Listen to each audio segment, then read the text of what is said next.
Il y a un truc qui m'a souvent permis d'éviter des relations de merde. De temps en temps, je rencontre quelqu'un qui s'intéresse vraiment à moi, qui va essayer de comprendre comment je pense, ce que j'aime, ce qui me touche, comment je vois le monde, et qui va développer des sentiments pour moi et avoir une très forte envie qu'il se passe un truc entre nous. Et le truc, c'est que je pense que dans ce cas de figure, il y a beaucoup de gens qui vont soit avoir peur et du coup se dire ouh là là, c'est trop dangereux, j'ai peur pour mes sentiments, blablabla, donc ils veulent pas rentrer dedans et ils fuient. Il va y avoir des gens qui se disent ouh là là, enfin on m'aime, et qui vont tout donner et rentrer dans une relation qui potentiellement va totalement les détruire et dont ils ne se remettront pas parce que c'est pas grave d'être détruit, ça fait partie de la vie. Et après, il y a les gens qui font comme moi. Je sais pas pourquoi, mais à chaque fois que ça m'est arrivé, je me suis dit, mais c'est très bizarre que cette personne ait autant de sentiments pour moi en aussi peu de temps. Et parfois, vous allez découvrir que la personne s'intéresse à vous depuis longtemps, donc même si vous découvrez ça, en fait, elle, ça fait des mois qu'elle s'intéresse à vous, etc. Et donc c'est beaucoup plus logique qu'elle ait autant de sentiments. Mais le problème, c'est qu'elle ne vous connaît pas vraiment. Elle ne vous connaît que à travers l'image qu'elle s'est faite de vous, mais sans que vous ayez de réelles interactions. Comme je m'aime bien, je pars du principe que si on me connaît pas, si on n'a pas vraiment eu une interaction avec moi,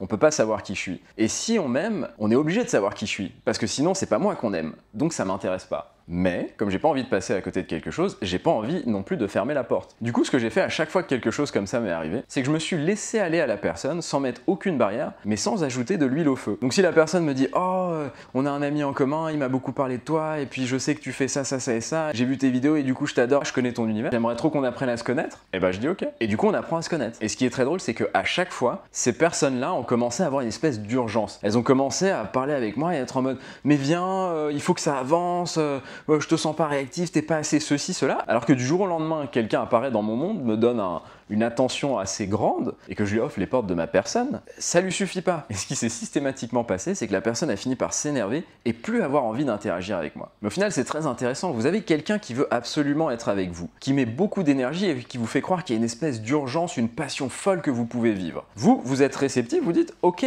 on n'a qu'à la vivre, apprenons à nous connaître ». Et là, elle vous dit « Mais non, mais ceci, mais cela ». Bah, ce que ça vous apprend, c'est que cette personne n'avait pas envie d'être avec vous. Elle avait construit une image de qui vous étiez, elle avait envie d'interagir avec cette image, et quand elle est allée à la rencontre de la personne que vous êtes vraiment, ça ne l'a pas intéressée.